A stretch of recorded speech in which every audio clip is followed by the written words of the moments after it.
accusations, Jehovah overrules by bad laws, and he judges those who make false accusations. Brother Atkinson.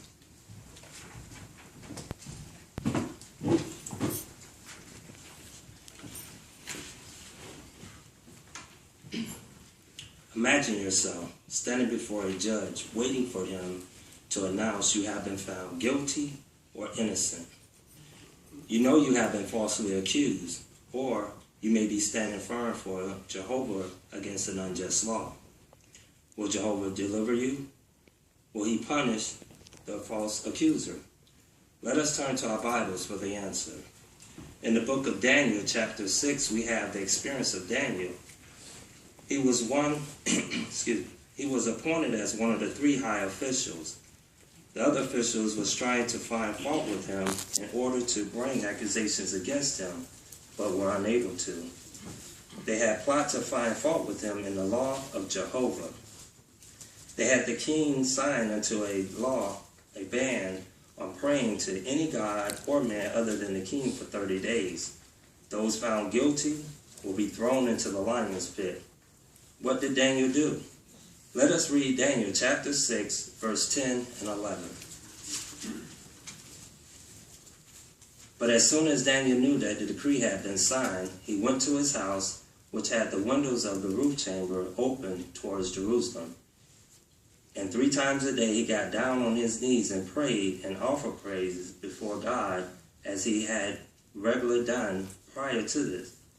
At that time, those men burst in and found Daniel petitioning and pleading for favor before his God. Daniel stood firm against this bad law, and the king ordered that he be thrown into the lion's pit. What happened to Daniel and his accusers? Turn with me to Daniel chapter 6, verse 21, 22, and 24. Daniel immediately said to the king, "O king, may you live on forever. My God has sent an angel and shut the mouth of the lions, and they have not harmed me. I was found innocent before him, nor have I done any wrong to you, O king." In verse 24, the king then gave an order, and the men who had accused Daniel were brought, and they were thrown into the lion's pit along with their sons and their wives. They had not reached the bottom of the pit before the lions overpowered them and crushed all their bones. Here Daniel stood firm against a bad law. Jehovah delivered him and judged his accusers. But what about false accusations? We have the example of Jesus and the religious leader of his day. The religious leader went out of their way to find reasons for accusing Jesus of being a lawbreaker. Turn with me to Luke chapter 6, verse 7. The scribes and the Pharisees were now watching Jesus closely to see whether he would cure on the Sabbath in order to find some way to accuse him. They finally successfully in having Jesus arrested and brought to trial, where they continued to accuse him of wrongdoing. Read this with me at Matthew chapter 15, verse 3. But the chief priests were accusing him of many things.